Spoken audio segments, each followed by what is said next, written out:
प्रणाम। आप सभी का स्वागत करती हूँ अपने यूट्यूब चैनल पर। आप लोग के सामने एक देवी माँ का भजन सुनाने जा रहे हूँ। सुनिएगा आप लोग और बताइएगा कमेंट बॉक्स में।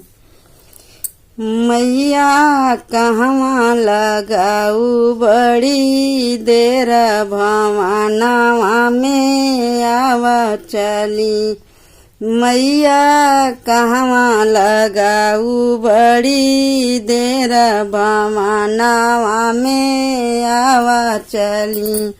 आवा चली मैया आवा चली। मैया कहवा लगाऊ बड़ी देर भवनवा में आवा चली।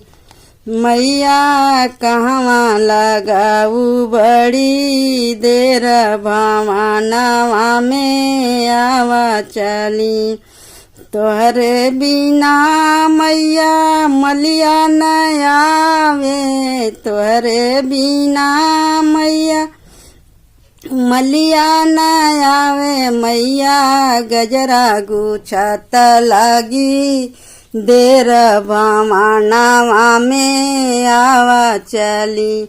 मैया गजरा गुछत बड़ी देर भवनवा में आवा चली।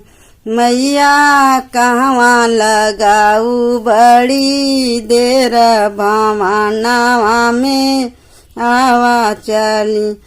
तुहरे बिना मैया कहरा न आवे। तुहरे बिना मैया कहरा न आवे।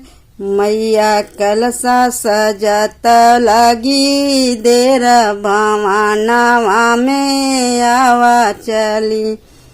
मैया कलसा सजत लगी देर भवनवा में आवा चली। मैया कहवा लगाऊ बड़ी देर भवनवा में आवा चली। तोहरे बिना मैया बजजवा न आवे। तोहरे बिना मैया बजजवा न आवे। मैया चुनारी सजत लगी देर भवनवा में आवा चली। मैया चुनरी सजत लगे देर भवनवा में आवा चली। मैया कहवा लगाऊ बड़ी देर भवनवा में आवा चली। तोहरे बिना मैया महरा न आवे। तोहरे बिना मैया महरा न आवे। मैया चौका पूरत लगी देर भवनवा में आवा चली।